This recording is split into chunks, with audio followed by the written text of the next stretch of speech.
Hi everyone. 오늘도 영어 수업 시간이에요. 동양철 선생님 아니었나? 못 보던 학생이 또 오셨어요? 예, 제가 오늘 소문 듣고 이렇게 청강하러 왔습니다. 제가 예. 몇 년 꾸르셨어요? 저- 학생?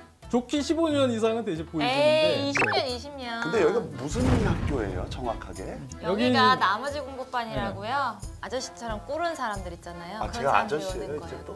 그럼요, 아저씨. 나머지 공부반, 야간 수업반. 네. 네. 그래서 여기 뭐 직장 있는 분들도 있어요. 그럼 이분은 뭐- 결혼하셨어요. 아, 그래요? 반갑습니다. 네, 예. 반갑습니다. 저도 결혼했어요. 네네네. 예. 지금 이제 학업이 제가 좀 모자라갖고 오늘 뭐 와봤습니다. 우리는 네. 보통 축구 얘기 많이 해요. 아, 저 그거 들으려고 왔어요. 아. 진짜 좋아하는 거거든요. 예. 오늘 주제는 예. 최근에 유럽 축구에서 가장 잘 나가는 감독 누굴까요? 알잖아요, 선생님. 투해. 투헬이에요. 쌤이 네. 그렇게 좋아하신다면서요. 맞아요. 저도 개인적으로 좋아하고 최근에 램파드 감독이 부진한 상황에서 경질이 되고 어, 첼시의 투엘 감독이 새로 왔잖아요. 그렇죠. 램파드 가고 투엘 오고. 그렇죠. 14경기 무패 행진. 진적이 그렇죠. 없어, 네. 진적이. 지금 상당히 좋은 행보를 겪고 있기 때문에 과연 왜 투헬과 램파드는 같은 선수를 데리고 이렇게 차이가 나는지에 대해서 오늘 한번 아, 전반적으로 짧은 시간 안에 한번 설명을 드려볼게요. 굉장히 믿음감이 갑니다. 네. 네. 그러면 본론으로 들어가서 투헬 감독 얘기를 한번 해보죠. 네. 램파드 투엘. 감독과 비교해서 어, 처음에 투헬 감독 부임하고 잉글랜드 언론에서는 이렇게 헤드라인을 뽑은 언론사도 있었어요. Welcome 투헬. 이게 약간 의미심장한 느낌이었어요. 이 투헬이 일단은 느낌이 진짜 투헬이잖아요. 네. 왜냐하면 감독직이 잘 날아가기 때문에 그렇죠. 지옥의 표현을 딱 했는데 이름이 또 기가 막히게 맞네. 프리미어 리그는 감독 목숨이 파리 목숨이다. 그러니까. 프리미어 리그의 지옥에 온 것을 환영한다. 뭐 이런 뉘앙스의 어떤 제목이었죠. 그만큼 프리미어 리그에서는 살아남기 힘들어요. 아. 그런데 투엘은 오자마자 오자마자. 엄청난 행보를 보였어요. 전임 감독 램파드가 있고요. 네. 네. 그리고 지금 투엘 감독인데 지금 두 감독이 기록적으로는 차이가 뭐가 날까요? 제일 많이 나는 게 일단 실점률이에요. 램파드 감독은 지금 29경기에서 27실점을 했어요. 그러니까 경기당 한 골에 거의 가까운 실점했다는 실점을 거죠. 했는데 투엘은 14경기 컵대회 포함해서 14경기 2실점이에요. 와, 짜다. 예.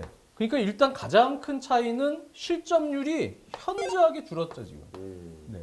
같은 선수들인데 이게 확 줄었어요. 그러니까 왜 같은 그럴까요? 선수인데 실점률이 확 줄었고 그다음에 점유율이 램파드 감독도 낮은 편은 아니었어요. 거의 한 60%에 근접하는. 근데 투엘은 리그로 쳤을 때 한 69, 거의 70%에 육박하는 그 정도의 평균 점유율이에요. 점유율도 한 10% 늘었다고 봐야죠. 램파드 감독도 어느 정도 점유율을 가지고 있는 감독이었지만 투엘은 더 안정적으로 점유율을 확보하고 있어요. 그리고 실점률이 줄어든 얘기는 슈팅 허용 횟수죠. 예, 슈팅을 허용한 횟수도 램파드 감독 때 첼시보다 투엘 감독이 거의 절반이 적어요. 경기당 한 10개 정도 슈팅을 허용했다 그러면 투엘은 한 6개 정도. 그러면 과연 왜 이렇게 램파드는 실점이 많이 늘어났을까요? 실점이 많이 늘어났다는 거는 왜 실점이 많이 일어나요? 보통? 수비가 안 되니까. 그렇죠. 수비가 안 된다는 얘기는 실책이 많다는 얘기고 실책은 여러 실책이 있죠. 1차 빌드업을 할 때 실책도 있고 위험 지역에서의 실책 때문에 전환에서의 문제도 있고 그리고 실점률이 많다는 얘기는 그만큼 상대에게 공간을 많이 많이 주고 내준. 그러면 전체적으로 팀 밸런스가 안정적이지 못했고 또 간격 유지가 안 되면 공간들이 생기죠. 그렇죠. 네, 이런 문제들이 계속 발생이 되고 그리고 역시 빌드업의 안정성, 이 실책과도 연관된다는 부분이지만 빌드업에 대한 안정성이 떨어지게 되면 그러면 위험 지역에서 실책이 많기 때문에 거기서도 실점률이 올라가죠. 전체적으로 램파드의 축구는 투엘에 비해서 게임을 풀어나가는 전체적인 밸런스, 뭐 간격 유지, 또 1차 빌드업, 뭐 여러 가지 전환 시의 안전성, 수비로 전환될 때 팀의 밸런스나 간격 유지, 안정성 이런 것들이 총체적으로 떨어져 있다. 이야. 그러면 왜 이렇게 이런 부분들이 떨어지는지 비교를 해보는 게 좋겠죠? 성향. 네. 성향이라는 거는 뭐 여러 요소가 있겠지만 선수들을 어떻게 지도하고 어떤 주문들을 했기 때문에 이 두 감독의 축구가 이렇게 차이가 나는지. 감독의 그 스타일. 네, 스타일에 네. 대한 얘기를 해보도록 할게요. 진짜 궁금해요. 감독의 그 성향이라는 게 굉장히 좀 무시 못하겠더라고요. 그렇죠. 그거에 따라서 이 선수들의 이 포텐이 터지냐 안 터지냐가 있긴 하겠더라고요. 맞아요. 그 너 좀 일어나봐. 포텐. 야 포텐 좀 터트려봐 너. 아까부터 잠을 야 자. 그렇습니다. 갑자기 이게 그러니까 얘가 계속 신경이 쓰네. 제가 조금씩 보고 있거든요. 네, 아우. 숨을 쉽니다. 갑자기 여봐 이거 뭐 이거 봐. 이거 봐. 여봐 이거 뭐 이거 봐. 이게 지금 뭐가 여기 뭐 있다. 이게 이때니까 여기가 뭐가 더 웃긴 거 뭔지 알아? 램파드 얘기하는데 램파드 떨어져. 야, 진짜 이게 이거 이게 램파드 얘기하고 있는데 램파드가 툭 떨어졌어. 그러네. 너가 한 거 아니야? 이거? 내가 아유 이건 우리가 전혀 의도하지 않은 상황이에요. 일단 램파드 얘기 좀 해주시죠. 이 맞아요. 성향을. 예. 램파드 감독은 경험이 많지 않아요. 그렇죠. 네, 아직 초보 감독이라고 봐야죠. 그럼요. 그래서 이렇게 지금 경질이 됐지만 앞으로 더 발전할 수 있는 여지는 분명히 있어요. 있지. 램파드 감독은 선수들에게 많이 주문하는 게 어떤 것들이 있는지. 네. 일단 첫 번째는 프레싱이에요. 프레싱, 네. 압박. 이거는 공통적인 부분이에요. 네네. 투엘도 마찬가지고. 투엘도요. 네. 근데 여기서부터는 이제 좀 차이가 나는 부분이 있어요. 램파드는 두 번째 선수들에게 가장 많이 쓰는 단어, 주문. 뭘까요? 스트레이트예요. 직선적인 전환을 요구를 많이 합니다. 직선적인. 빠르게 빠르게. 전환해라. 직선적이면서도 어떻게? 다이렉트. 직선적이면서 다이렉트하게 빠른 전환을 요구를 하죠. 스트레이트, 다이렉트. 이런 표현들을 램파드 감독은 많이 씁니다. 빌드업을 한 이후에. 빠르게. 그 다음은 빠르게. 뭐예요? 하드워크.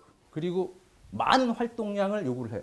공격으로 1차 빌드업 이후에 전환이 될 때는 빠르게 선수들이 전방으로 움직여주면서 전환해서 상대가 수비진이 뒤로 갖춰지기 전에 공격을 하는 걸 요구들을 많이 하고, 그리고 최후방에 바로 다이렉트하게 뭐 전쟁으로 치면 진짜 공수부대 투입을 시킬 수 있는 기회다.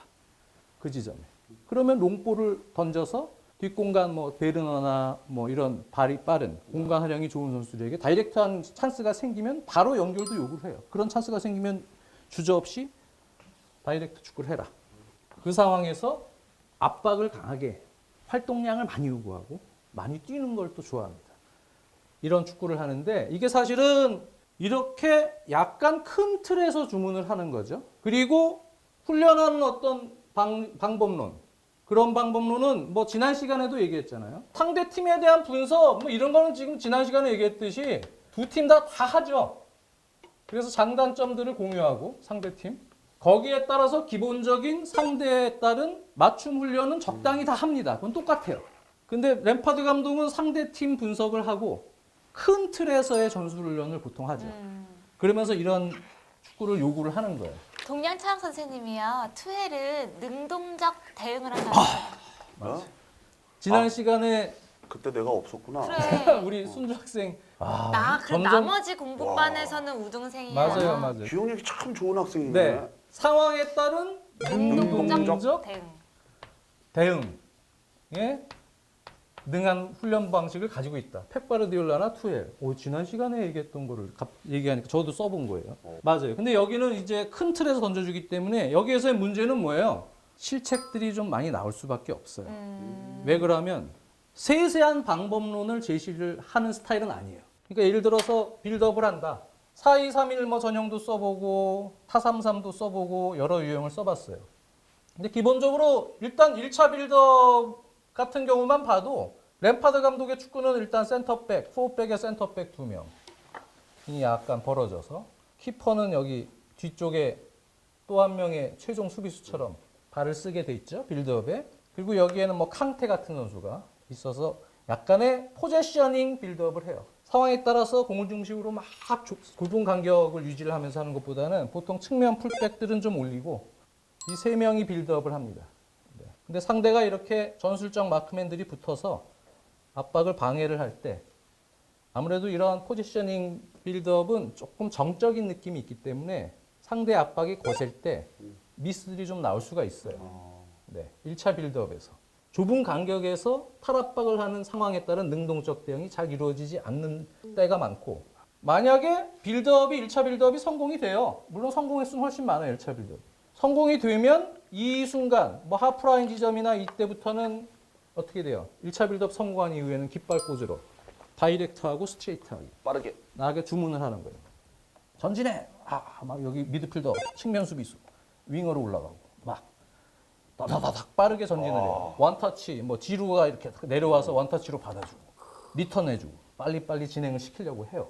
그 빠른 전환을 요구하다 보니까 수비 라인 전체가 같이 간격 유지를 하면서 올라가는 그러한 밸런스가 기복이 생기게 마련이에요. 어떨 때는 빨리 올라가고 어떨 때는 지연을 좀 당하면 약간 지연이 된 상황에서 방향 전환이 돼서 지공 형태로 밀어붙이게 되는데 그런 상황에서 기복이 전체적인 팀 간격이 기복이 좀 생기게 마련이에요. 그런 상황에서는 리스크가 생길 수밖에 없죠. 이렇게 빨리 나가다가 앞쪽에는 이미 상대 진영으로 공격 수자들이 많이 나갔는데 여기서 끊겨버려요. 여기서 끊겨버리면 바로 이쪽에서 공격 전환이 됐을 때 수비 숫자가 적고 간격은 이렇게 벌어지고 공간들이 형성 상황에서 실점 확률이 높아지는 그런 운영이 될 수밖에 없고 또 빌드업 시에는 4-3-3일 경우에는 2명의 센터백에 1명의 홀딩 미드필더가 빌드업을 하는데 압박을 좀 강하게 받으면 불안하기 때문에 내려와서 도와주는 경우가 많아요.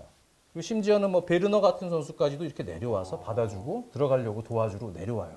그러다 보니까 전체적으로 짜임새 있게 뭐 전개가 되는 그런 것보다는 일단 이 위기를 다른 위치에 있는 선수들이 와서 도와주고 다시 올라가야 되잖아요. 그렇게 되면 순간적으로 빠른 공격 전환을 할 때도 이 위쪽에 숫자들이 좀 적어지고 뒤로 전체적인 팀 밸런스의 구성원들이 많아지는 그런 현상이 생기는 거예요. 뭐 이런 상황이 되니까 전체적으로 팀의 밸런스 자체가 기복이 좀 많이 생겨요.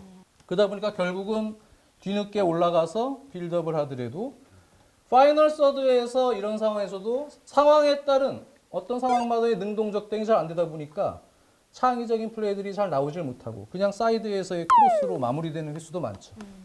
램파드 팀이 크로스가 훨씬 더 많을 거예요. 투엘보다는. 램파드 감독의 축구는 이런 약점들을 좀 지니고 있었다. 근데 이 축구가 나쁘다고는 볼 수 없어요.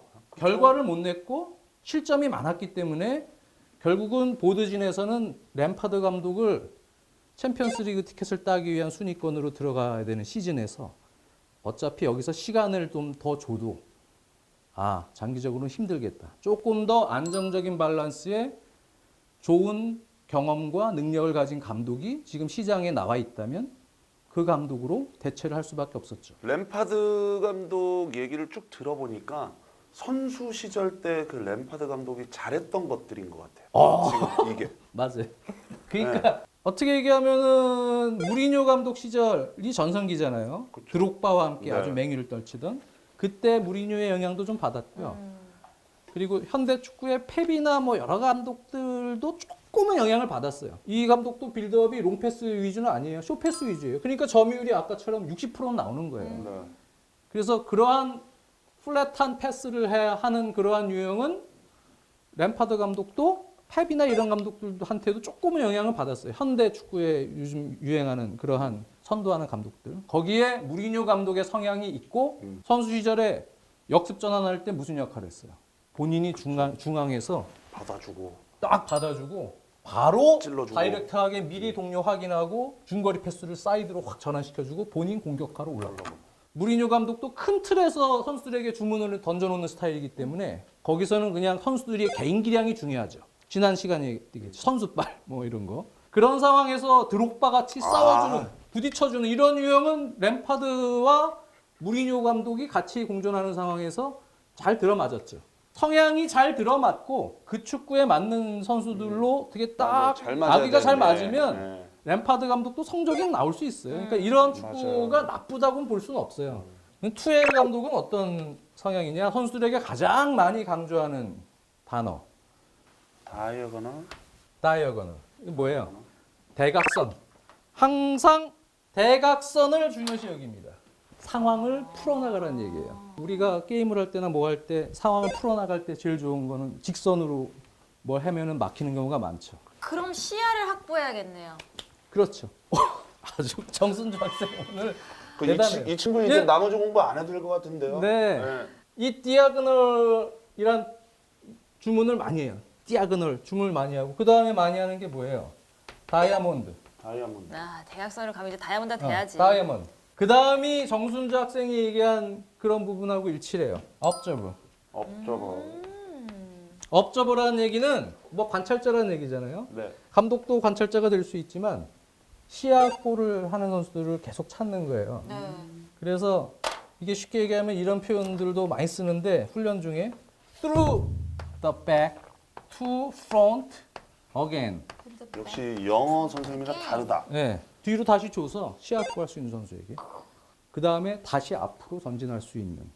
그래서 이러한 용어들을 많이 쓰는 이유는 따로 있어요. 최근에 투엘 감독이 와서 변화시킨 전술은 뭐예요? 3백이죠. 이 감독이 과거 클럽에서는 여러 전술들을 많이 썼지만 첼시에서는 생각보다는 여러 전술보다는 이 전술이 기본이 돼서 지금 가고 있어요. 3백, 빌드업. 방법적인 부분은 어떻다 그랬어요? 램파드 감독은 큰 틀에서의 포메이션, 그다음에 큰 틀에서 그러한 전술 훈련을 가져간다고 했죠. 근데 투엘은 훈련 방식이 어떤 상황에서 어떻게 대응할지에 대한 훈련 시나리오를 매번 여러 개를 주어줘요.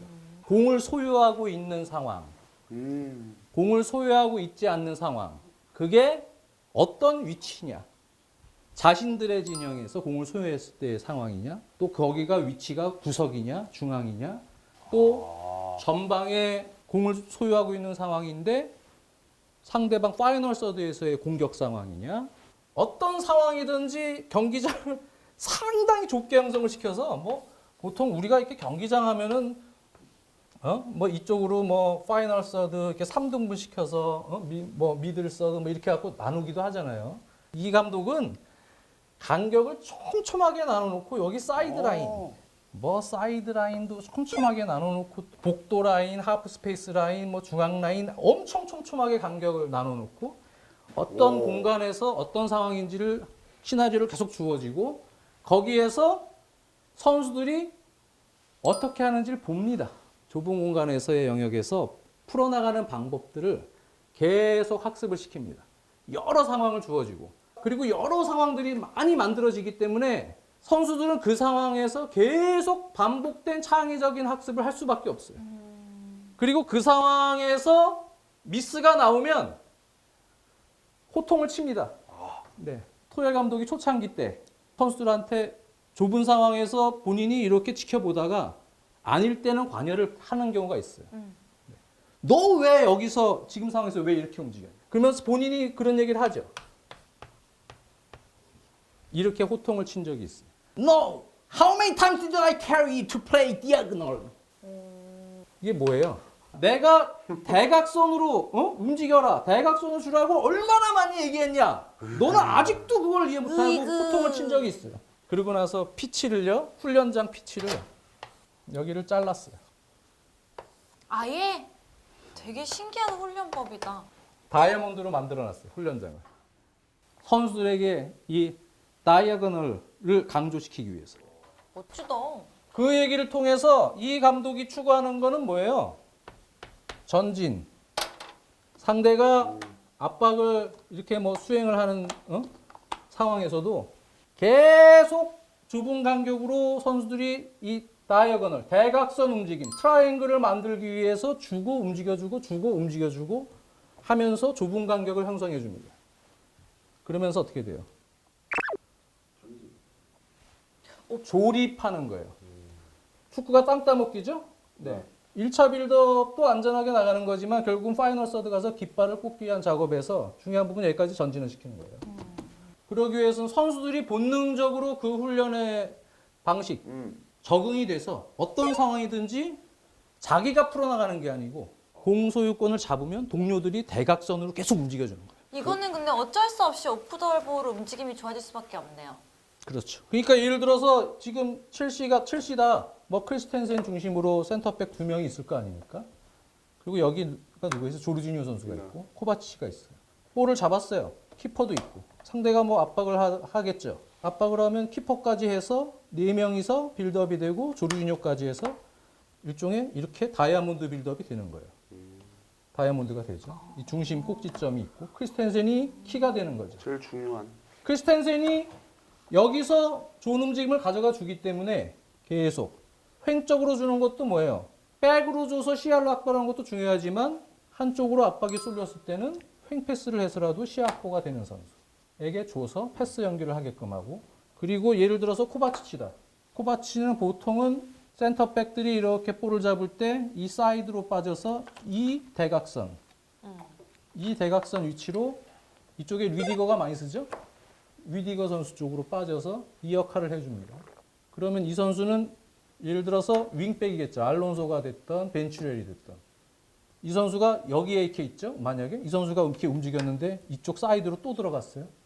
그러면 이거는 브레이크입니다. 훈련 중에. 또 소리 지르는 거지. No. 헌팅 타임. 성격이 완벽주의자라고 봐도 되는 괴팍한 성격도 있고 아주 마니아틱한 그런 성격도 있어요. 자기가 요구하는 거를 부응하지 못하면 엄청나게 신경질적으로 변해요. 그러니까 움직임이 코바치도 이렇게 움직여주고 리디거가 이렇게 사이드로 빠져주면 또 코바치는 이렇게 대각선으로 빠져주고 이렇게 빠져줄 때는 또 이 알론소는 이렇게 빠져야 되겠죠.